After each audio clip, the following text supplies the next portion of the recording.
skills. With extensive ministerial experience, he has exceptional insight into the interconnections between education, skills, and employment policy. He also has a current understanding of the potential for digital technology to enhance public service delivery. During his tenure at TESS, Lord Knight co-founded TESS Institute, now the fifth largest teacher qualifying body in the country, and managed TESS resources as well as the communication function. I'll now move on to the introduction of Richard Foster-Fletcher, and it is very useful for the newcomers. Chair of MKAI.org, Richard is an authority on AI ethics, skills, and the future of work. He supports organizations in navigating the complexities of AI with a focus on responsible and sustainable implementations. His work emphasizes aligning AI with ethical practices, particularly within education and government, to ensure that technological progress respects and upholds human values. Richard's insights and leadership help shape a balanced approach to AI adoption in diverse sectors. Thank you, Richard. Over to you. Thank you, Jaisal. Jim, I do ask her not to call me an authority every single time, but who could possibly call themselves that? If you might have been for yesterday, you wouldn't be for today. So let's open the session. Would love to hear from people in the chat today. Any questions that you've got for Jim or others in the group, pop them in the chat. If there's a chance, we might get you to jump on the mic. If not, Jaisal's here to support with that. We'll come to you, Jaisal, maybe about 20 minutes from now, have a look at some of the comments and questions coming through. In the meantime, why not pop your LinkedIn URL in there so that others can connect with you and find you. And remember, we don't come here to try and prove that we're the smartest or that we've got all the answers, but that if anything, we've got the most open minds. And one thing to do on that is why not pop in where you're joining us from. I see a couple of people already know the drill, and I see Chile in there. San Francisco, that's a bit of an early start, isn't it? In San Francisco, I think. And Jim, where are you today? I'm in London, in my slightly run-down tawdry office in the House of Lords. I'm going to embarrass you slightly here, Jim, but give us a little bit of your background in education, because it is exceptional, isn't it?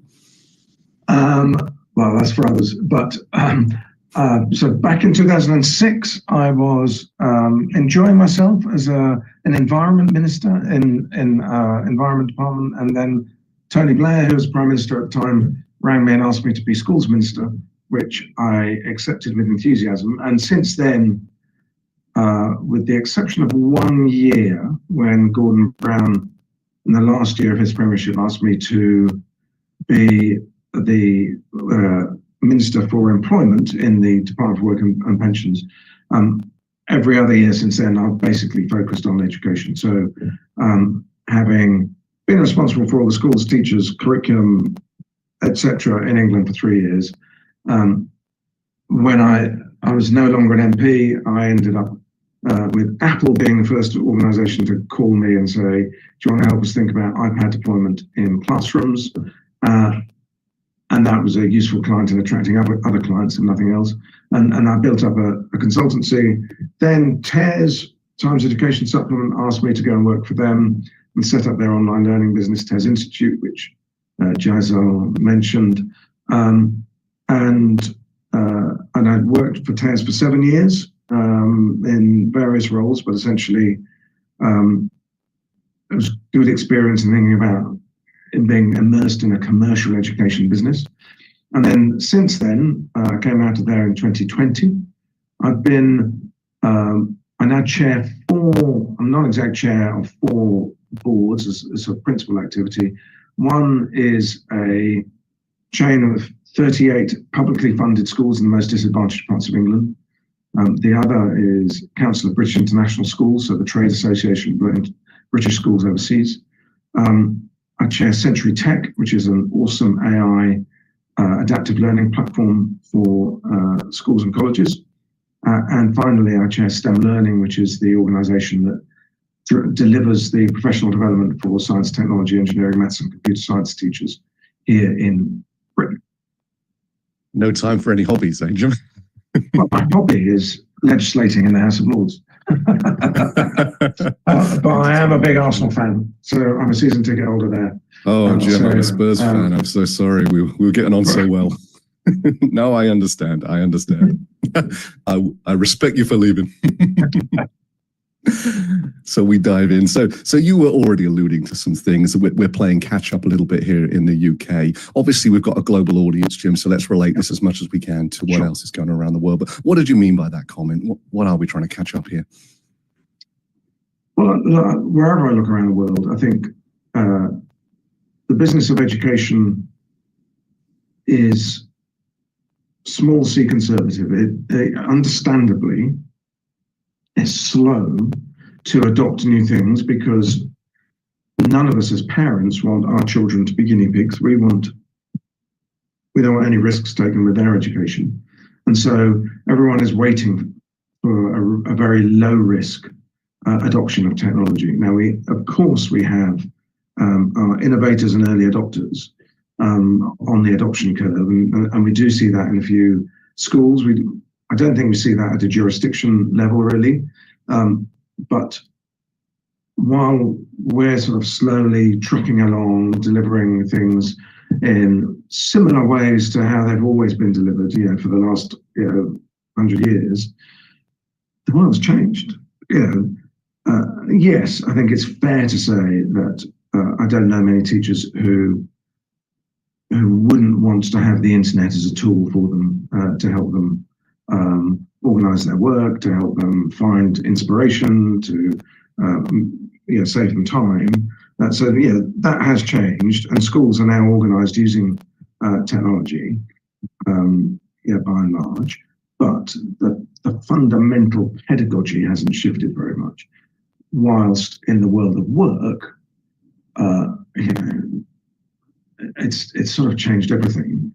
Some for ill as well as for good. We've seen huge disruption in the labour market, but we've got adoption of all of this new technology and new practice, which is extraordinary, and only going to get much more so with the adoption of artificial intelligence, particularly generative AI with large language models, foundation models, etc. Look, that will change. It sort of changes everything in the labour market. We already see the life of a company in the Forbes 500 or in the FTSE is diminishing as new innovators come along and change everything. We see, most of the jobs that the kids that we're educating at the moment will go into haven't been invented yet. So we don't know what the labour market's going to look like, but it will be profoundly different.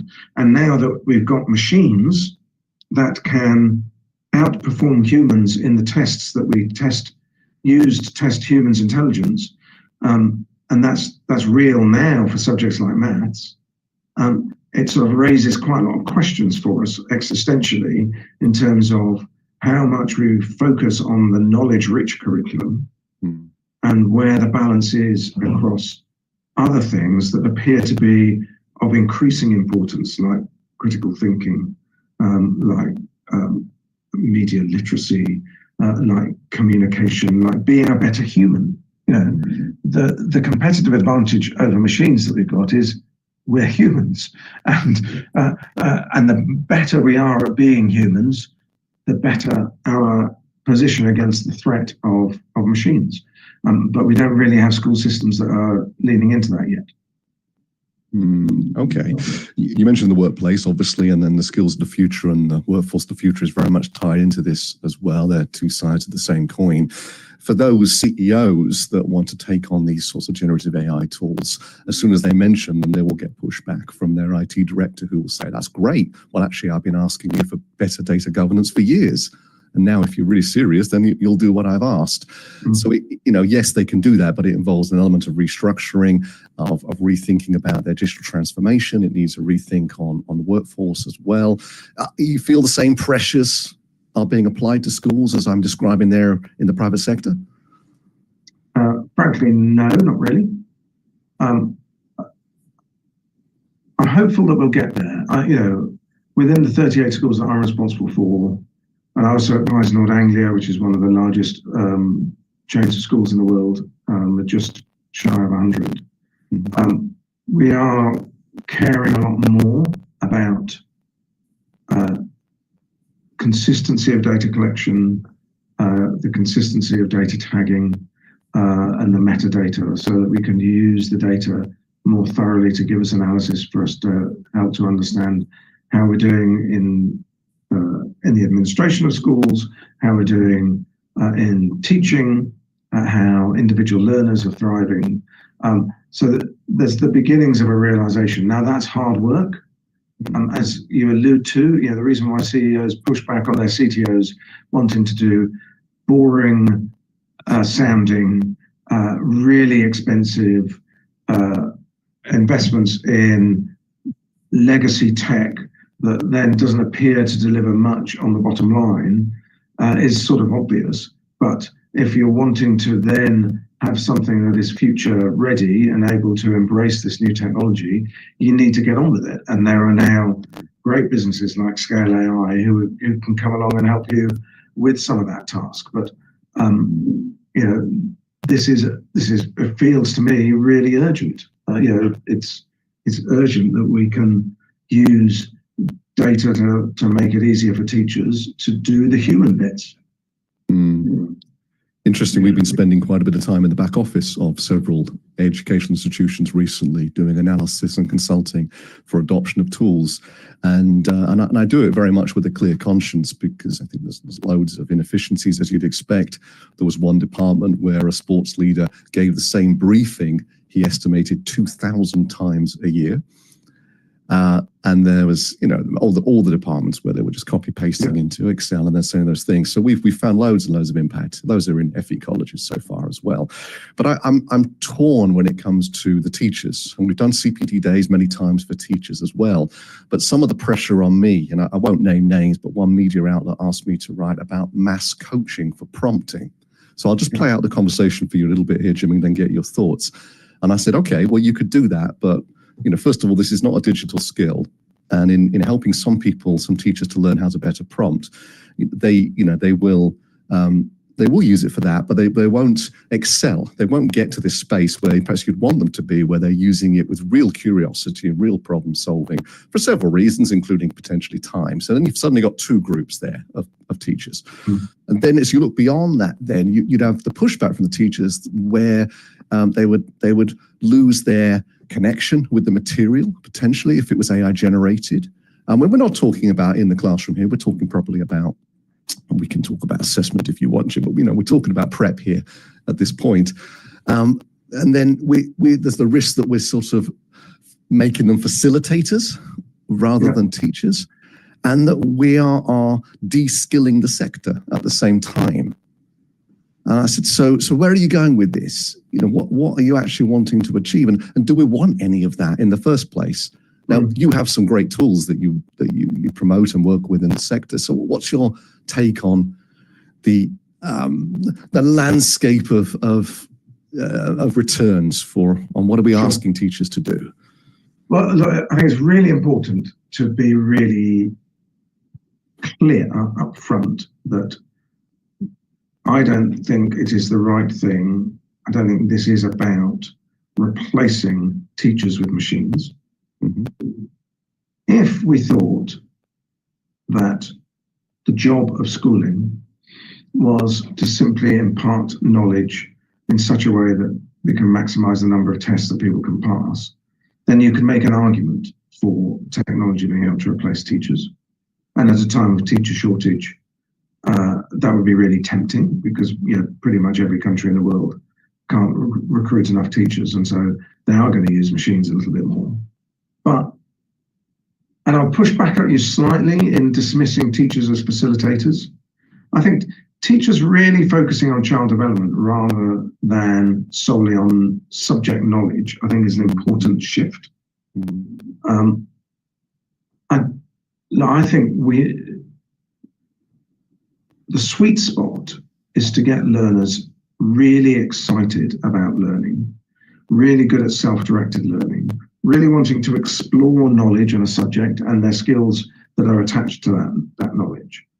Now that does require really good humans who are good at coaching learning, who you could argue are facilitating learning.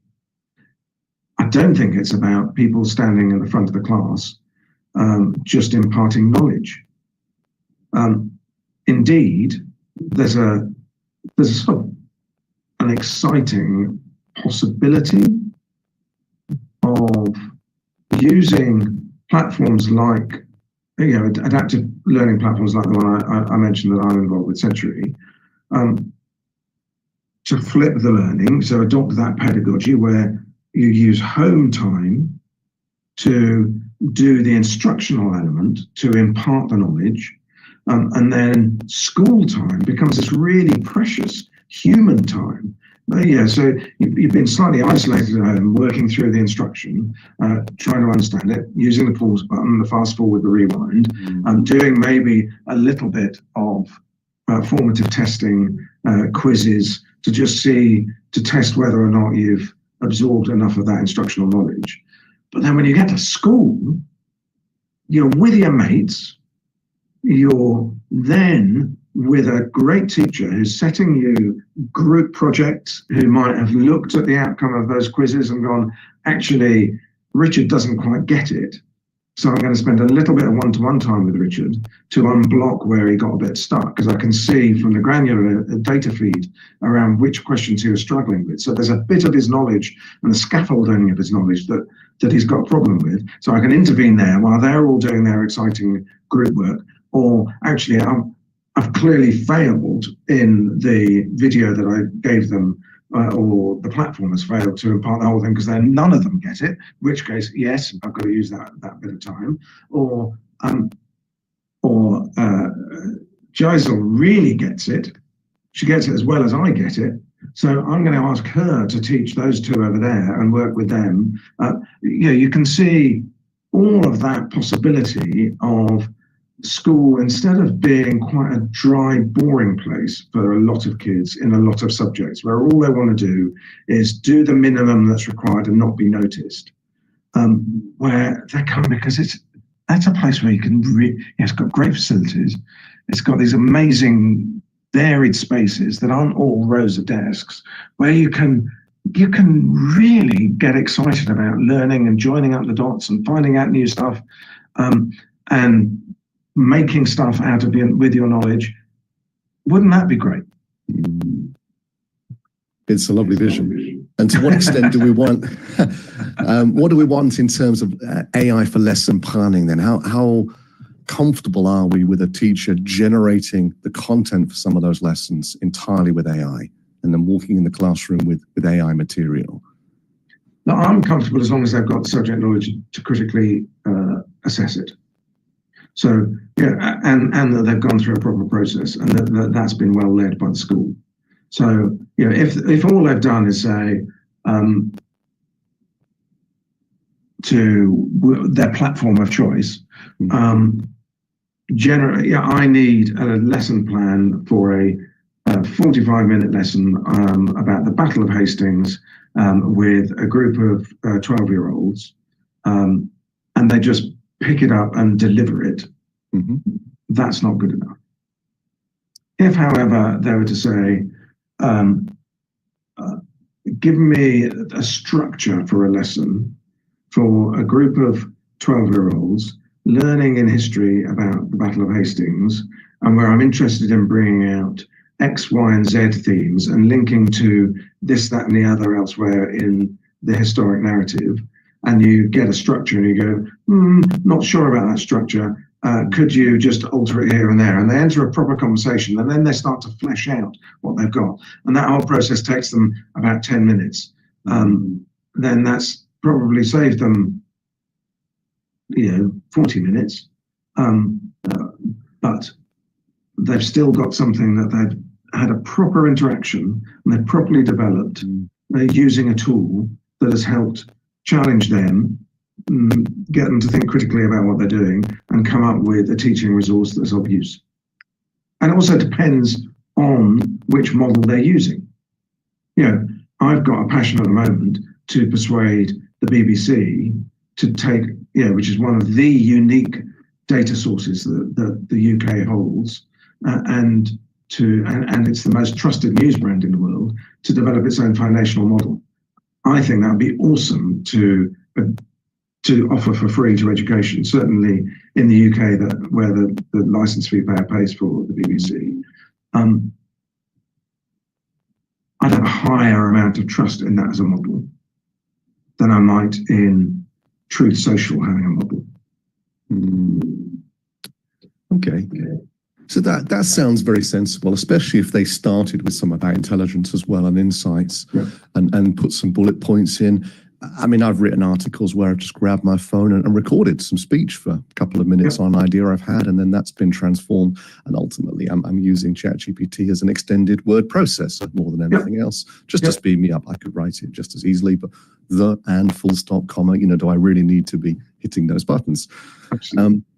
So there's beauty to that. But what if we went through a phase then of teaching, tens of thousands of teachers across the UK and of course the world, how to do that really well, the starting points, how to finesse, how to keep going, not stopping when the output's mediocre, finding creative and unique ways to get output that doesn't just become a bunch of vanilla content across our schools. What if we did all that, but then we realized that prompt engineering in the future became unnecessary, and that actually the technology changed and updated so that learning these skills became redundant? Is that a risk? If we think that imparting the skills of prompt engineering is an output, then yeah, that's a massive risk. If, however, we think, look, kids need to leave school being really good at speaking and listening, being really good at writing, at reading, obviously, at numeracy, at critical thinking, at learning new stuff. That's to an extent always been the case. We can change how we assess to use some of those things better. We can change how we link back to the curriculum to come out of the subject silos a bit more to make things more engaging. We can, there's a lot we can do that equips people better for a future where we know that their creativity, their problem solving, their ability to form successful and retain successful relationships with each other, these are all fundamental to them leading happy and successful lives. And those are perennial. They don't, doesn't make any difference what happens to the technology. Those will endure. It's now that teachers who do a really hard job, it's really tough being a teacher wherever you are, potentially, and we've got massive inequities around data bias within the AI, around access to data, access to devices, et cetera, et cetera. So we've got all of those around the world that we have to be alive to.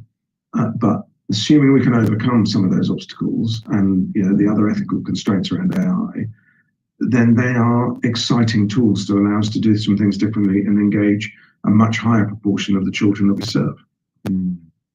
Yes. Yeah, I see your point on that. I recently worked with a couple hundred teachers at one of the colleges, and we realized that you could add a custom GPT through ChatGPT to pretty much any homework assignment in 2 or 3 minutes, which is simply setting it up and then saying, here's the assignment, support the learner to help them understand the question, provide additional resources, don't write the answer. And it was fantastic. And I went on, I said, you know what, I don't actually understand this assignment. And it was great. Okay, what bit don't you understand? The material. Okay. Why don't I recommend some YouTube videos to you to watch? I'll watch those. And I said, great, can you write it for me? And it said, no, of course not. But let's get started. What ideas do you have to get this thing going? And I said, this is incredible. So it becomes, it's not a tutor in the sense of the tutors that some parents pay for to cram you for an exam. It's more a tutor in how to learn, how to plan your learning. It might lead you into the golden world of metacognition, where it helps you understand what sort of how you best learn, where you're weak in your learning, what strategies you might have to use in order to address those weaknesses. That's all really exciting, because your average teacher in an elementary school teaching 30 kids, that's really hard. In a secondary school, if you're a subject lead, you might be teaching over 100 kids, that's really, really hard to get around and individually coach all your learners and how to be better learners. We talk a lot about not leaving people behind, but I mean, one of the great opportunities for the UK is that brilliant learners get to accelerate. Yeah. and seeing them sitting in a classroom waiting idly for the next interaction with a teacher is a complete waste of everybody's time and a missed opportunity. Mm. And I want to get to questions, and Jaisal, I think you're probably ready to go around the room a little bit, but just zooming out before we do, Jim, obviously you've worked in the sector for a long time. It sounded to me like once you got involved in this, it was like a life sentence, really. You sort of forever wanted to, and I get that feeling, I understand it, to be involved. In the end, it's because there's no silver bullets in education. It's not a science. It's as much of an art as it is a science, and partly there's no silver bullet because the target keeps moving, because we're in a dynamic world, and that makes it profoundly interesting because everyone's context is different. Looking at all the various parts of the world that people who are listening have come from, they've got different contexts, they've got different cultures, they've got different language, they've got. They're dealing with people in very different circumstances. What's right for me in London as a teacher may well not be right for somebody in Santiago. It might not be right for somebody in Delhi. And we have to learn from each other and learn with each other, but be respectful of each other's different contexts. Yes. And it's been nearly 20 years now since you took that role with the government. Yeah. To what extent is this the opportunity that you've been waiting for over the last couple of years to see some real change? Look, here in England, I'm optimistic that we'll get some significant change. But I think we're close to a tipping point internationally too, around a much more inclusive schooling systems. That depends a little on universities. That university entrance is the biggest single factor affecting the culture of how schools work, because most aspirant parents, who in the end are the people that drive policy because they vote and they're listened to more by media commentators and politicians than poorer parents. But most aspirant parents now want their kids to go to a university and get a degree. And there is an exciting opportunity for universities to move away from pen and paper exams on tiny desks in large sports halls as being the best way of deciding who's going to be a successful student, to something more sophisticated that's a portfolio of achievement collected by tech, expressed in data that is more interrogatable by the university, so you can really get a sense of who's going to work out. Now, if that were to happen, you might be able to, that portfolio could work just as well for employers, and you could finally bridge the academic vocational divide and have schools that are catering for everyone, not just those that are destined for university, which in the end is the problem that we have in our whole education ecosystem. It's just one big old filter for academic careers, and it poorly serves a lot of people as a result. Yeah. It's when the tide comes out, you find out who's been swimming naked, I think, as Warren Buffett once said. And I think a lot of universities might be swimming naked. Yeah. There may well be some truth in that. Jaisal, what's happening in the chat? I think I have two questions and a comment as well. I think for the comment, we can ask Alex to open the mic later on. So we have a question that says, what strategies can teachers use to promote digital literacy and AI awareness among students? Well, digital literacy, I think, is fundamental, and that's about teaching with competence young people to create content digitally. Now that's not just about creating a great TikTok video. That's about the range of different things that you might want to create, including having, I'm with those that argue that we need to evolve mathematics as a subject to include much more content around data analysis so that we can improve the data literacy as part of digital literacy. So that, there's a sweep of things that we can do across the curriculum around digital literacy. AI literacy, well, look, schools urgently need a strategy. The strategy might be that we're not going to do anything for a while, but they need to be active in making that choice. Then, I think, even if they decide they're not going to do anything for a while, they need to start working on teacher competence, in that most young people are using generative AI to do their schoolwork. And if teachers feel incompetent to understand how it works, then they will struggle to spot where learners are using AI where the teacher doesn't want them to. And that would help the teacher start to get to a point where they might at times ask young people to use AI in an assignment.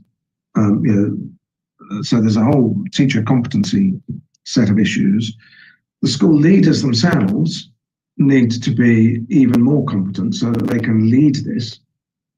We know from evidence that any technology being introduced into schools, into classrooms, the success of its implementation is defined by how well led that implementation is.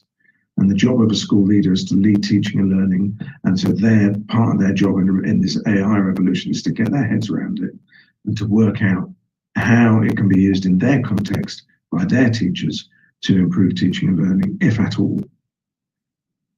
And then there's also embedded within that, working through the equity issues, the data issues, the ethical issues around potential bias. Whose data is it? What are you going to do about potentially feeding a whole bunch of data to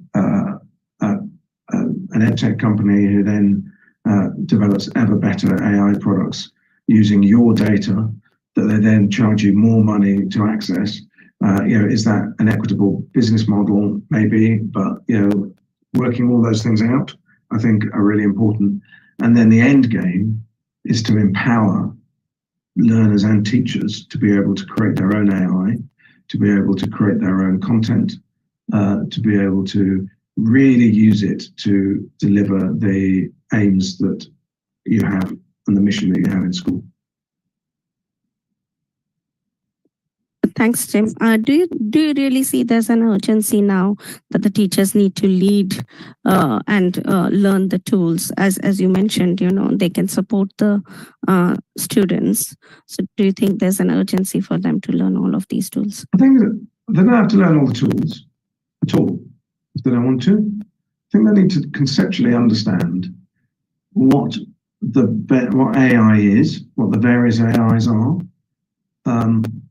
how they work, what the business models are, what the weaknesses are of some of the models, why it's important to pay for a model if you don't want to leak data out of the school that at the moment might be protected. There's a bunch of just sort of straightforward things that they need to understand, so that when they're ready and tempted to use the tools, because they've heard that it makes a big difference, etc., then they make the right decisions.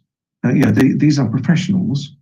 They have a responsibility to keep up to date with their job as professionals, but it doesn't mean they have to learn everything. They're also really time poor and under an awful lot of workload pressure.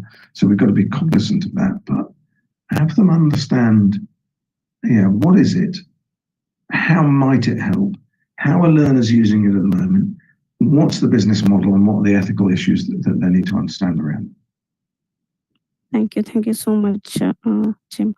There's one more question, two questions actually, but I'll look at the time and then we can go about it. Peter Scott has asked, are we heading for greater inequality in education? The poorer schools typically cannot attract the more inspirational teachers. If AI undermines their reliance on testing, could they fall further behind? Well, Peter, it's an interesting question. and I don't think anybody in the end knows the answer to that question.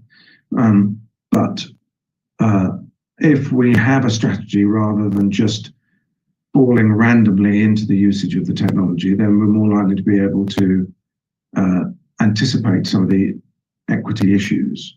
There are significant equity issues, as I've said before, around connectivity, around devices, around help at home, help in the school, the quality of teachers. Now, you could argue that this technology has the potential to massively empower mediocre teachers. Not that anyone should identify themselves as mediocre teachers, but where there is mediocre teaching, if they've got really good tools that help them understand the individuals in their class, help understand where they are struggling, those are the sorts of things that great inspirational teachers do, but it's hard, and it's hard work doing that. Now, the AI tools might be able to help them and might be able to help then point them towards materials that are available that can help teachers like them with classes like theirs. AI for a long time, in dating apps, if nothing else, have been good at brokering people of different profiles and matching them together. So why wouldn't we use that to match teaching and learning together in a good way? So that, I think there's a lot of potential to help equity problems, but clearly, if all we end up doing is just running headlong into adopting some of this stuff, use all the free tools, have them harvest all of our data, sell it back to us at great expense with these seductive new tools that only the rich can afford, then that's a problem. If it turns out that in elite international and private schools, they're the only ones who can afford to hire human teachers anymore, and everybody else just gets taught by machines, that's a problem. So, at policy level, at a school level, we need to be really mindful of the equity issues and act accordingly. Thank you. I think that was really insightful, Jim. There are a couple of more questions. I really like that, by the way, just to hop in. Thank you, Jim. And Ayusha has asked, as AI continues to dominate various sectors, including education, do you think it's time to integrate emotional intelligence and soft skills into the curriculum to ensure students are more proficient in people skills than ever before? Yes. Look, I tried to change the national curriculum here in England 2 or 3 years ago to add an additional aim. We've got 2 aims at the moment. They're, motherhood and apple pie aims. And I wanted to add in the phrase to aim to instill an ethos and an ability to care for oneself, to care for others, and to care for the natural environment for present and future generations. So, a phrase lifted from the sustainability movement, but that's directly saying, as I said earlier to Richard, we have a responsibility to ensure that our children, when they finished education, are really good humans, because they're competing with really, really smart machines who'll be so much smarter by the time they've left school than they are today. So what's a really good human look like? A really good human is emotionally intelligent, we know from the science that the biggest single determinant of a happy and fulfilled life is your ability to form and keep strong relationships with other humans. So teaching emotional intelligence, teaching people how to modulate their emotions, teaching them how to behave socially, have good mental health practice, be physically literate and active too as part of mental health, having access to nature as part of their mental health, and forming a good relationship with nature. I think those are all really important. I think these points are really wonderful. And being a mother, I think it is worth thinking on these for a long term. Thanks, Tim. And there are a few more questions. I should go with that. So Atif Ahmed It appears from the chat messages that are popping up that the otters are revolting. They wind me up. Maybe I'll start banning otters in the future. Anyway, sorry for the disturbance. Yeah. So we have a couple of more questions. Atif Ahmed has asked, how far do you see the future of teachers' education programs at education schools or colleges? And do you think we need a new model of teachers in our universities? No, I think it's a very important question, because our teacher preparation is trapped in where we are by and large, and I don't see much evidence of initial teacher education shifting to where we're going to be, because it's difficult business predicting where we're going to be, and too many ministries running the jurisdictions around the world are besotted by their place in the PISA rankings as operated by the OECD, rather than trying to think. So yes, if all your education policy is about is how well children from your country are doing in English, maths and science, I'm not sure that's going to equip people for the future. So initial teacher education that returns to ensuring that we are really, really well grounded in understanding child development and neuroscience, that we're really well grounded in assessment technique and various pedagogic technique, in how technology can help you, how AI works, how we develop kids emotionally and socially. Now, we do some of those things, and we've been doing some of those things forever, but we've overly focused on subject knowledge. That remains important for the reasons described when talking about lesson plan preparation using AI, but it's not the be-all and end-all anymore, I don't think. I think some of those other things are now of equal importance. Thank you. Thank you so much. I have two more questions rather now. I had one before, but there's more coming in. So what safeguards can prevent AI bias in educational decision making? Well, it's such an important question, because by and large, AI has been developed using data from the West, particularly with people who look like me, building it and collecting the data about people who look like me.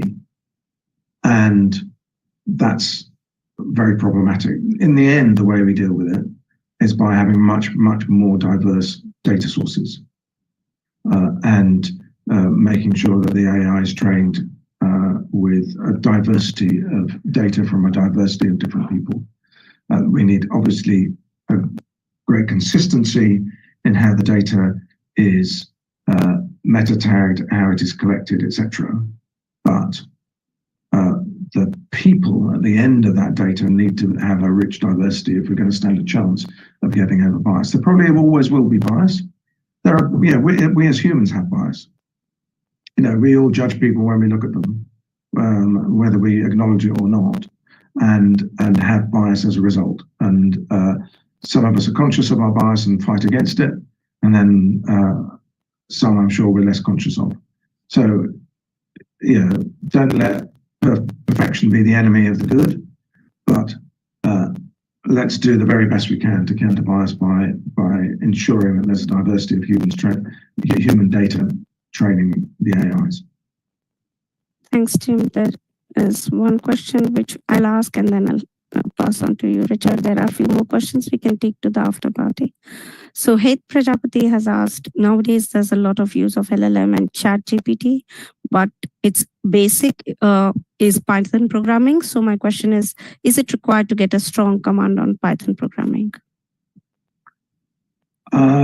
I probably don't have the expertise to answer that.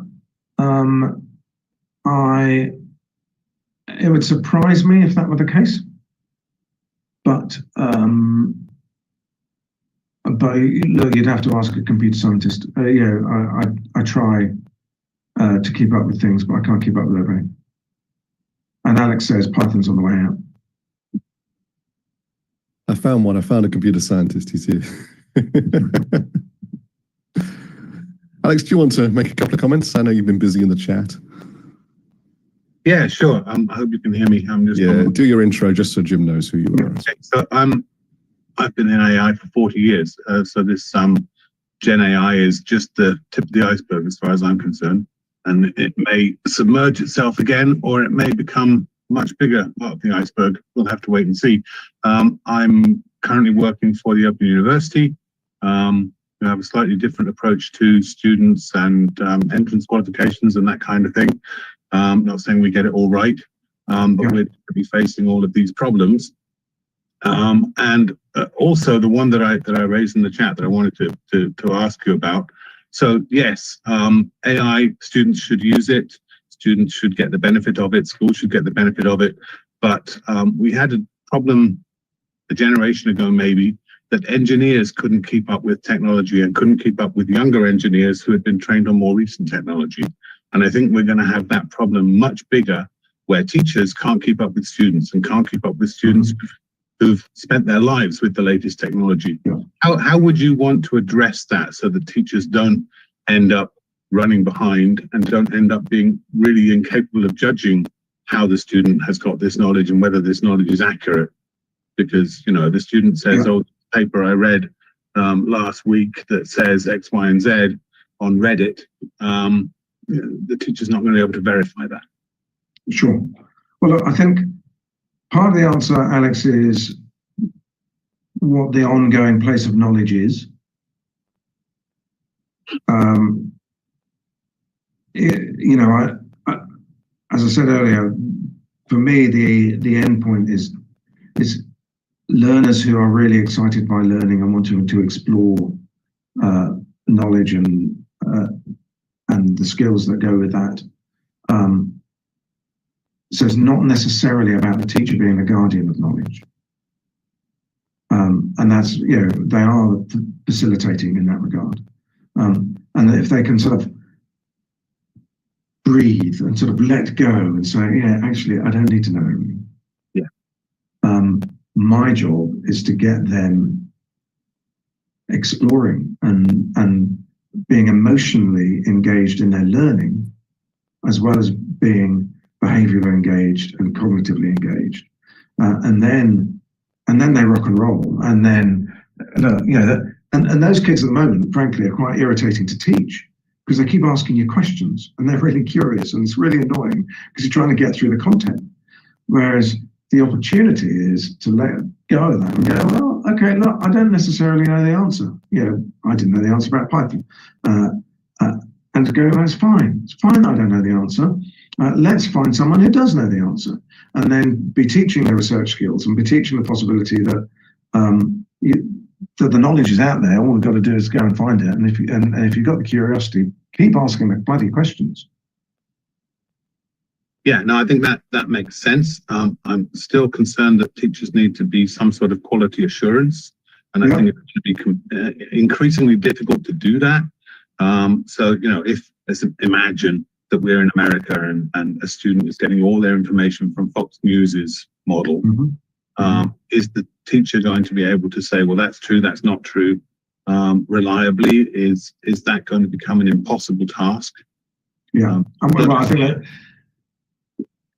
some of that will be hard. I think it will be easier for teachers to connect across borders and perhaps themselves on their own Reddit channels going, oh, this guy Richard's come out with this bloody thing, and I don't know whether it's right or wrong. Has anyone got real expertise in this niche bit of whatever who can help me out? You know, those sorts of things might become easier. But you know, we're also going to be facing and this is the subject of a whole different conversation, how to educate when there are alternative truths, when parents believe things that are not science, when politicians are telling them that the science of vaccination isn't true, or the science of climate change isn't true. And parents start to believe that, and kids start to believe that. And teachers have a responsibility around truth and science that's going to become increasingly disputed, and we need to help protect them from that. And that'll be a variant on the same theme that we've got to be really mindful of and try and work something out. I think teaching media literacy and understanding how easy it is to make nonsense content and dress it up as truth, how to research, how to fact check, these will become much more important sets of skills. Yeah, I agree. Thanks, Alex. Jaisal, any more questions or comments, or should I? Yeah, there are some comments. There are no more questions, but comments. So I think one comment which Atif mentioned, and I really like it, is that technology will never replace great teachers, but technology in the hands of great teachers can be transformational. Yeah, so, I love that. So I think that is a good one. And I think Lubna Khan has mentioned about PISA rankings. So a recent report of PISA rankings showed a decline in achievement since 2019 across all areas, more in reading and mathematics than science. It's also a period that has seen a lot of EdTech adoption. I did like to hear your views on what could be the cause and path to recovery. And that's it. Yeah. Well, if I could respond to Luna, I think my interpretation of the core reason for that decline would be more to do with COVID than anything else. So, the impact of lockdown, and it's different in different places, and some had lockdown, some didn't, but COVID, I think, impacted everyone around the world. And for a lot of children, it's created a lot of mental health issues. For youngest children, it's created quite significant developmental issues. For older children and those in universities, a whole set of issues again. And I think we will see the COVID generations moving through education and into the workforce and then on beyond. And we'll keep tracking the impact that it had on people. But undoubtedly, it interrupted learning everywhere in the world. And I think that's the core of the reason behind the fall in PISA rankings. And Andreas Schleicher, who runs the OECD, he doesn't believe that the reading, maths and science PISA tests are the be-all and end-all. He would argue that our education systems urgently need to change to adapt to a post-industrial age that we now are living in. And I think we should listen to him. And listen, we did.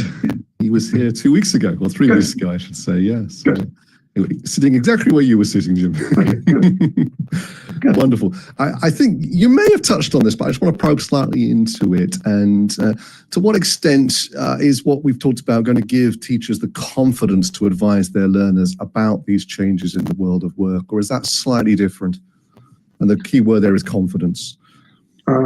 Look,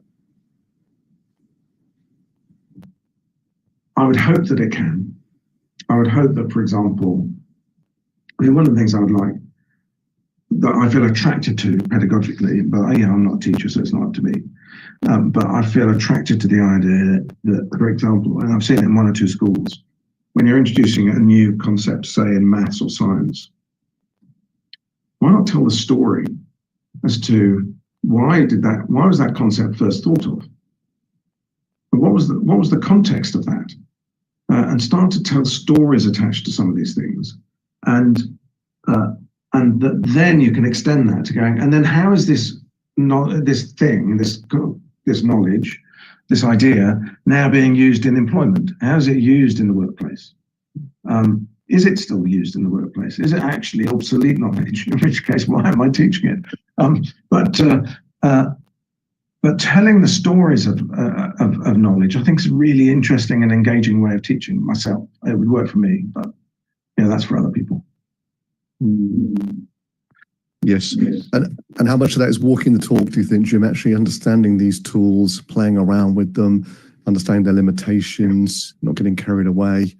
I guess that applies to government leaders as much as educators, doesn't it? Just having a firm grasp on reality and not over-egging, not over-hyping as much as anything. That's right. But it is also preparing the ground.